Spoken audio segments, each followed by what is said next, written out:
Yes, bakunzi b'u Rwanda TV1 tugusuhuza tugira amahoro y'Imana nabane namwe. Tugusuhuza abadukurikirana bari hirya no hino mu Rwanda, hari abadukurikirana bari hirya no hino ku mugabane w'Uburayi, hari abadukurikirana bari hirya no hino muri East Africa, tuzi ko badukurikirana mu gihugu cya Uganda, mu gihugu cy'u Burundi, mu gihugu cya Tanzania, muri Kenya, tuzi ko hariho abatwandikira ubutumwa tugira ati mukomeze tugezeho amakuru y'imikino kugira tumenye amakuru y'imikino hirya no hino. Tugusuhuza dukurikirana bari ku mugabane w'Uburayi, by'umwihariko hari abadukurikirana bari muri Pologne, muri Finland, mu Busuwisi, aho natwe tuzi ko badukurikirana, abadukurikirana bari mu gihugu bari muri Aziya n'ahandi hirya no hino batandukanye, tuvuge ati amahoro y'Imana nabane namwe. Muri aka kanya rero tugiye kubagezaho amakuru y'imikino, turaza kunyarukira muri shampiyona y'u Rwanda, ndetse nk'uko twabibabwiye twanyarukira muri East Africa, by'umwihariko tuza kunyura mu gihugu cy'u Burundi, mu gihugu cya Kenya, ndetse no mu gihugu cya Uganda, aho hose turaza kubabwira uburyo ibintu byifashe mu mashampiyona. Tuza kubabwira kandi no mu gihugu muri UEFA Champions League Nyafurika nayo iraza gukomeza uyu munsi, ndetse n'ejo ku cyumweru nabwo UEFA Champions League nayo izaza gukomeza. Tuza kunyarukira ku mashampiyona yo mu bihugu bitandukanye byo ku mugabane w'Uburayi, aho tuza kunyarukira mu gihugu cy'Ubwongereza, tuza kunyarukira mu gihugu cy'Ubufaransa, mu gihugu cy'Ubudage, mu gihugu cya Espagne, aho se amashampiyona araza gukomeza.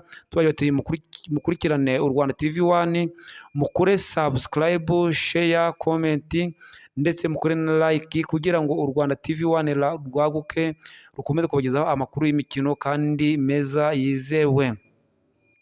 Uko twabibabwiye rero muri akanya tujya guhera ku mukino wabanje kuri uyu wa kane, aho ikipe ya Police FC yari gukina n'ikipe ya Rayon Sports, nk'uko twabibabwiye mu makuru y'imikino yabanje, aho shampiyona y'u Rwanda yakomezaga. Police FC iza gutsinda ikipe ya Rayon Sports igitego 1-0, aho kuri uyu munsi ku wa kane wa gatanu ku isaha saa 9 nabwo umukino wa AS Kigali waje guhuza ikipe ya AS Kigali na Gorilla FC, byaje kugwamo isibinganya igitego 1-1, aho ikipe ya Gorilla yaje gutsinda ikipe ya AS Kigali igitego 1, na AS Kigali nayo ikaza kwishyura, biza kunganya igitego 1-1. Uyu munsi ku wa gatandatu shampiyona iraza gukomeza naho, aho ikipe ya Marine iraza gukina na Rutsiro, aho ku isaha saa 9 nanone Mukura Victory Sport nayo iraza gukina n'ikipe ya Kiyovu Sport, akaba ari umukino w'ishiraniro mu Rwanda kuri uyu munsi wa gatatu wa shampiyona y'u Rwanda, aho ikipe ya Musanze nayo iraza kwakira ikipe ya Bugesera kuri stade Ubworoherane ku isaha saa 9, akaba ari imikino iraza gukomeza kuri shampiyona y'u Rwanda.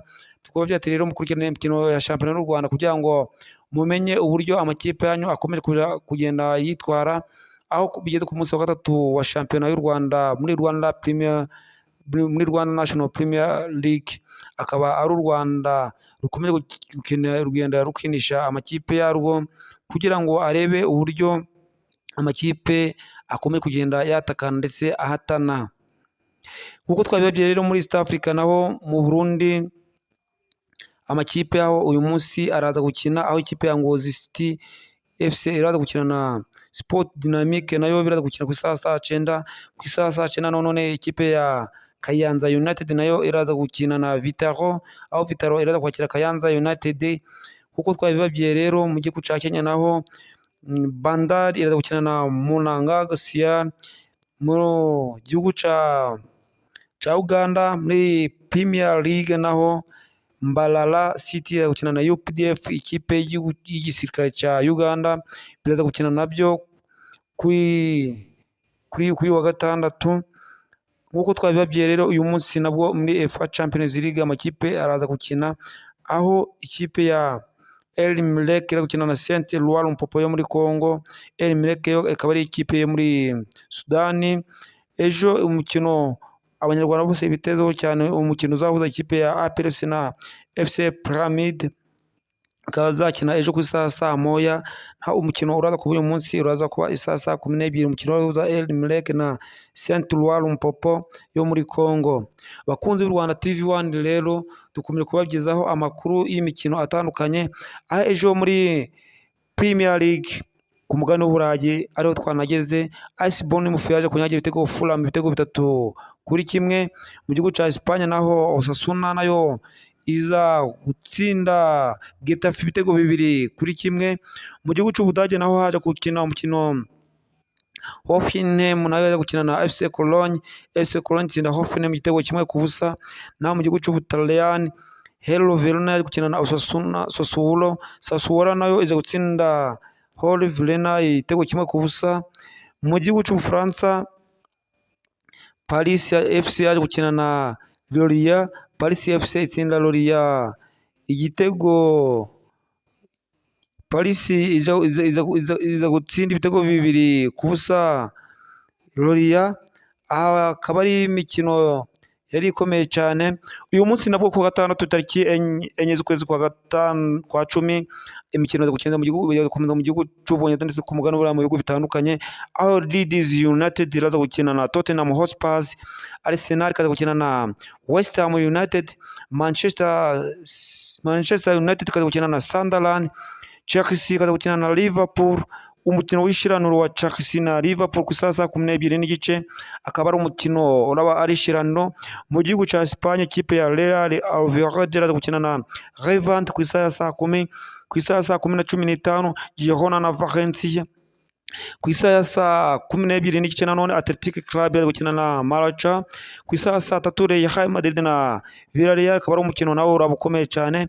Bundesliga mu gihugu cy'Ubudage Augsburg nayo gukina na Wolfsburg nabwo ku saa 9:30. Ku saa 9:30 nanone ikipe ya Bayern Leverkusen iraza gukina na Union Berlin. Saa 9:30 nanone Borussia Dortmund iraza gukina na RB Leipzig. Ku saa 9 nanone Werder Bremen iraza gukina na Saint-Paris. Ku saa 9:30 nawo Inter Frankfurt iraza gukina na Bayern Munich. Akaba ari umukino uraba ukomeye cyane. Muri Serie A mu gihugu cy'Ubutaliyani ikipe ya Lazio iraza gukina na Torino ku saa 9. Ku saa 9 nanone Parma na Lecce iraza gukina. Inter Dome iraza gukina na Cremonese nayo ku saa 12. Ku saa 2:45 Atlanta na Genoa 1907 iraza gukina. Mu gihugu cy'Ubufaransa naho twabagereyo aho ikipe ya Mayence iraza gukina na Marseille ku saa 11. Akaba nayo ari umukino uraba ukomeye cyane. Saa 1 Brest iraza gukina na Nantes. Ku saa 3:05 Auxerre iraza gukina na Lens. Akaba ari amakipe nayo araza guhatana mu bihugu byo ku mugabane w'Uburayi.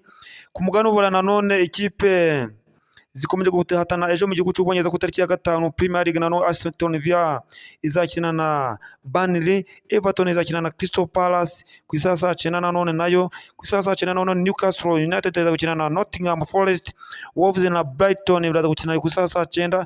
Saa 11:30 Brentford na Manchester City nako bikaza gukina nabyo. Mu gihugu cya Espagne La Liga Standard Deportivo Alaves nayo iraza gukina Elche ku saa ya 8. Saa 10:15 Sevilla iraza gukina na Barcelona. Barcelona iraza kwikura kwa Sevilla ko Barcelona mu iminsi ibiri kwanga. Mutegeye turebe uburyo bari gukina ku saa 10:15 aho ikipe ya FC Sevilla iraza gukina FC Barcelona. Ku saa 12:30 Espanyol Barcelona iraza gukina na Real Betis.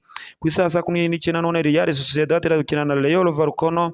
Saa 3 ikipe ya Celta Vigo iraza gukina na Atletico Madrid. Mu gihugu cy'Ubudage nanone muri German Bundesliga Stuttgart iraza gukina na FC Hoffenheim. Hamburg iraza gukina na Mainz 05. Borussia Mönchengladbach iraza gukina na Freiburg. Mu gihugu cy'Ubutaliyani Serie A ikipe ya Udinese iraza gukina na Cagliari. Bologna iraza gukina na Pisa. Fiorentina iraza gukina na AS Roma. Izi mikino zose kuba saa 9. Ako umukino wa Udinese na Cagliari kuba ku saa ya 6:30. Napoli na Genoa ku saa 12. Saa 4:45 Juventus de Turin na AS Milan umukino ukomeye cyane mu gihugu cy'Ubutaliyani. Akaba ari umukino ugezweho ukomeye cyane mu gihugu cy'Ubutaliyani. Ligue A mu gihugu cy'Ubufaransa Lyon iraza gukina na Toulouse. AS Monaco iraza gukina na Nice. Le Havre iraza gukina na Rennes. Strasbourg iraza gukina na Angers. Lille iraza gukina na Paris Saint-Germain. Nawe akaba ari umukino uraba ukomeye cyane. Akaba ari imikino iraza kuba itandukanye mu gihugu cy'Ubutaliyani, mu gihugu cya Espagne, mu gihugu cy'Ubufaransa no mu bindi bihugu bitandukanye byo ku mugabane w'Uburayi, haba amashyamba akunzwe cyane. Bakunze u Rwanda TV hano rero tukubasuhuza tubagira tuti mudukomeze dukore subscribe, share na comment kugira ngo u Rwanda TV hano rukomeze kwaguka, rukomeze kugira ngo rubagezeho amakuru yizewe kandi nyayo. Turabakunda cyane, mukomeze kugira umunsi mwiza.